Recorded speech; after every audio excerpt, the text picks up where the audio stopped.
Politics, I want to tell you how it works. I told my son recently, I said, I will pick who you marry. He said, no, no. I said, yes, I will. She's Bill Gates' daughter. He said, yes, yes. I called Bill Gates and I said, I want your daughter to marry my son. Bill Gates said, no, no. I told Bill Gates my son is the CEO of the World Bank. Bill Gates said, yes. I called the president of the World Bank and asked him to make my son the CEO. He said, no. I told him my son is Bill Gates' son-in-law. He said, yes. You got it? That's how it works everywhere in the free world, don't you know? Now, speaking of free world, we don't really have one anymore in Alberta, Canada. Kind of, sort of, maybe, though, because the Notley person there, she's the premier, right? She's very far left, but she's acting right because there's an election coming up and she's got to do stuff, okay? She's sounding like the other side. She had a speech just the other day at the Chamber of Commerce in Calgary. The audience was made up of mostly oil people, right? And she said all the right things. She had all the buzzwords. And she's a politician. What part of that don't you guys get?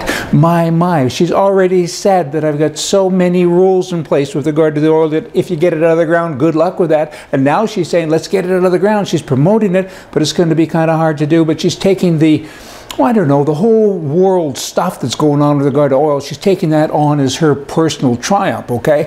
Back to this little speech, she had 12 applauses, 1 standing ovation at the end, and she said all of the right stuff. At the very end, at the very end of it, you had a guy that was the interim leader, I guess, at the PC party, Rick McIver, and he praised her. He said, I would say, in all fairness, the Premier delivered a very nice speech today, and she did a great job. She sounded a lot like Jason Kenney or like a UCP member.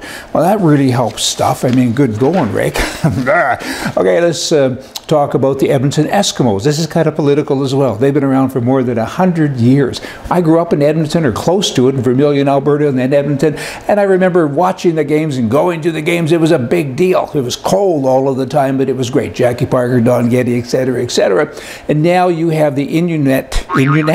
I know I'm not saying that right. Inuit, maybe that's it, saying you can't call them Eskimos. We used to be Eskimos, but we changed the name. I used to be white, and now I'm Caucasian. We get all that political nonsense that's been going on for years and years, but now the Grand Chief, or whatever he is saying you gotta change the name.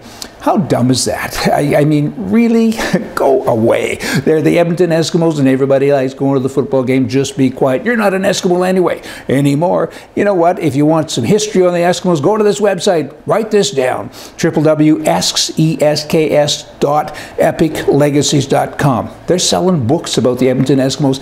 It's a legacy. Be part of the legacy. Don't be part of that darn problem stuff. Everything is bad. It's too hot. It's too cold. It's too wet. It's too dry. You kind of sound like an Inuit.